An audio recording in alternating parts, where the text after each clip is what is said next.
ungasingenisi ekulingweni kepha usindise kokubi.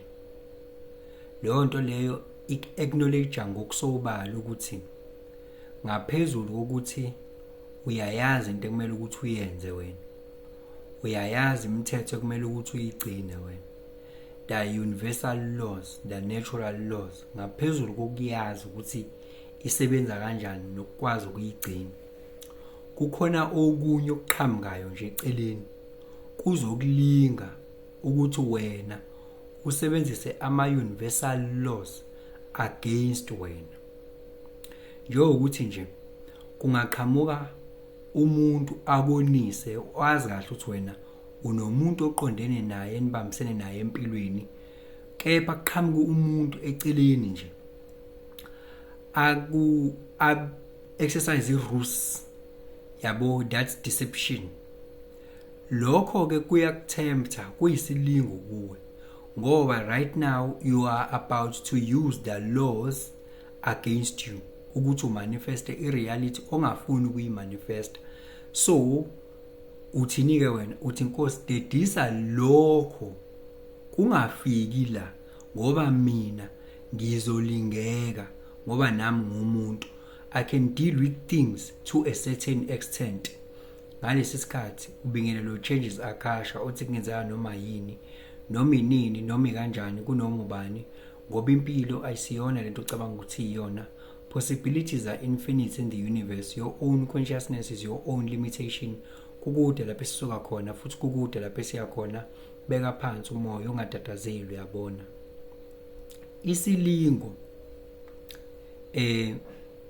yinto leyo efikayo nje, kodwa isuka izokulinga ngempela, iyi-test kuwena, yabo.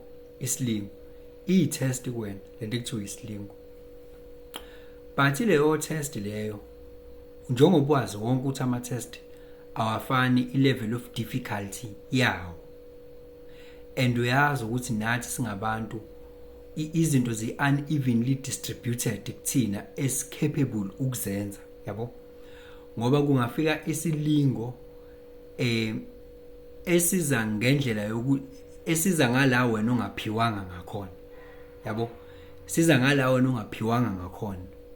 Njengokuthi nje wena awuphiwanga lento ekuthiwa i-emotional control, yabo. Iyona into ongayiphiwanga leyo. Uma sekufika isilingo siqhamuka ngeside lani le emotional temperament, wena leso silingo sesisho ukuthi sebenzisa ke lemithetho yakho oyisebenzisayo ukuthi cause and effect, you reap what you sow. Sebenzisa ke zonke lezi zinto lezo ozaziyo wena uku-overcome phela lokho. But unfortunately, biologically, energetically, awuphiwanga wena ukwazi ukudila. Kuzokuthatha a great courage and power and resilience ukuthi ukwazi ukudila nalesimo. Awuzukufana nomuntu ophiwe emotional control, yena akuzukuba njengawe. So manje indaba ukuthi ke usindise lapha na ekulingweni, yabo, kepha usivikele kokubi, ingoba wena muntu khona izinto ophiwe zona ukuthi lezi uphiwe zona ezakho, kodwa khona ezinye futhi ongaphiwanga zona, okuthi uma kuqhamuka into eyintuba noma kuqhamuka the negative force or the challenge or the yin energy, whatever you may call it, or something that wants you to learn in a hard way. Uma kuqhamuka lezo zimo lezo ziqhamuka ngala wena oweak ngakhona vele, yabo. So iyona nto uyisholo lokho, ngoba kunama entities akhona vele, kunama entities akhona agangayo nje, azokuphosela nje kutrowela izinto nje left, right and center ezizokulinga vele. And ayiqhamukisi ngalawo strong ngakhona wena, iqhamukisa ngalawo wena weak ngakhona, yabo. So yokunye okubalekile ukuthi wazi ama weaknesses akho ezomuntu, ngoba ilingo ziyafika vele. Manje ke mukhuleka ukuthi sisindise kulingweni, usukusho kona ukuthi lokhu ongazi kahle wena Nkosi ukuthi anginayo mina efficacy necapacity ephelele kahle yokudila nakho with ease. Akungazi kufike la kwi manifestation yami, angingakuboni, akungezi ngivikele lapho ngoba uyangazi wena, yabo. Iyona ke into leyo. Ngoba akekho umuntu ophiwe konke. Akekho umuntu ophiwe nje konke. Abantu khona la be strong ngakhona, khona la aba weak ngakhona. Yabo. Khona umuntu njengathi mangimlokhunja nje la, qhamuka la ngimshaya nje la, ngimshaya agcine sedideka into ekade yazi kahle ukuthi I decision yakhe ithi. Agcine manje esebuka izinto manje in different angles, agcine seconfuseka manje, agcine sekhola nje thola ukuthi yahamba imali. Ubazi kahle ukuthi usticke kuphi. Ube nama strong opinions and knowledge ukuthi itsini standing sakhe.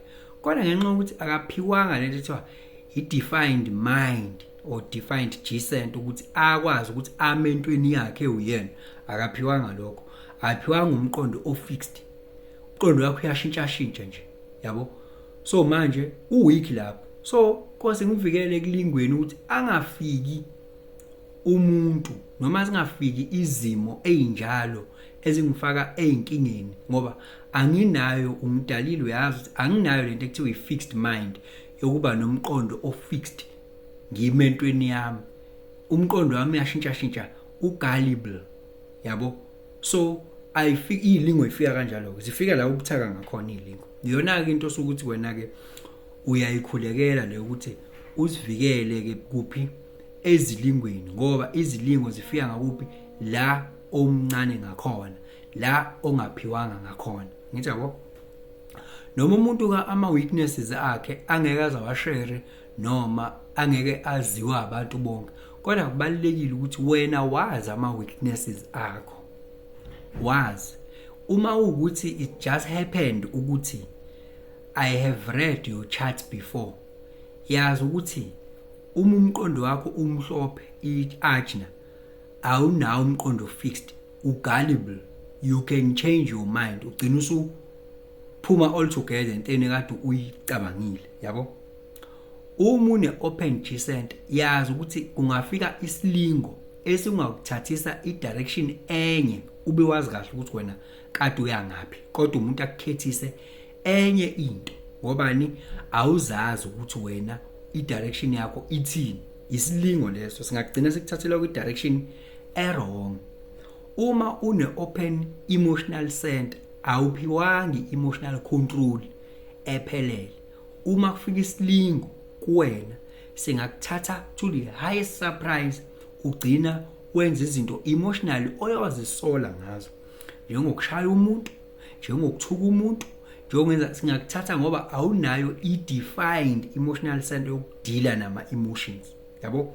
Isilingo leso, umuntu osuke ezokusukela usuke kulinga lo muntu, usuke ilinga ezifana nalezo ukukhulekela zona ukuthi Nkosi kungaze kufika umuntu la oyoba isilingo esuka la asuka khona azongixhaphaza ngoba ngeke ngikwazi ukuyibamba, ngizomkhahlela bese ngiyaboshwa. Ilingo ke lezo. Sokufikela la omncane ngakhona, yabo. Sokufikela la omncane ngakhona. Kuningi okunye ongenakho, lokho kumhlophe kulapho kwi-chart sokusho ukuthi awuphiwanga lokho and ilingo kuwena ziyofika ngalokho. Nkosi, unganginiki umsebenzi, unganginiki umphathi ongakwazi ukuhlala phansi, onikana umsebenzi omningi, asebenze after umsebenzi. Mekwabona umuntu ephumulile umkhalela ukumnika umsebenzi, ngoba ngizoba ne-depression Nkosi. Ngobani? Anginayo i-defined route mina. Anginayo i-defined route, kusho ukuthini? Angikwazi ukudila ne-pressure of getting things done. Uma unezinto eziningi kumele zenziwe ngesikhathi esisodwa noma ngesikhathi esifishane, mina ngiba overwhelmed bese ngiba ne-stress. Yayizwa leyo nto? Usuke ukhulekela lokho ngoba awuphiwanga zonke izinto. Shuthi lilonke nje mfethu, wazi ama weaknesses akho. Izazi futhi ukuthi ustrong kuphi, yabo. Uma ukuthi khona enye indlela yokuzazi ukuthi weak kuphi, strong kuphi, hamba uyifuna uzazi. Ungalokhu uyibitha up ukuthi yini wena ohluleka ukwenza izinto ezenziwa abanye. Cha, hayi ngoba wena ufani nabo, awuphiwanga lokho.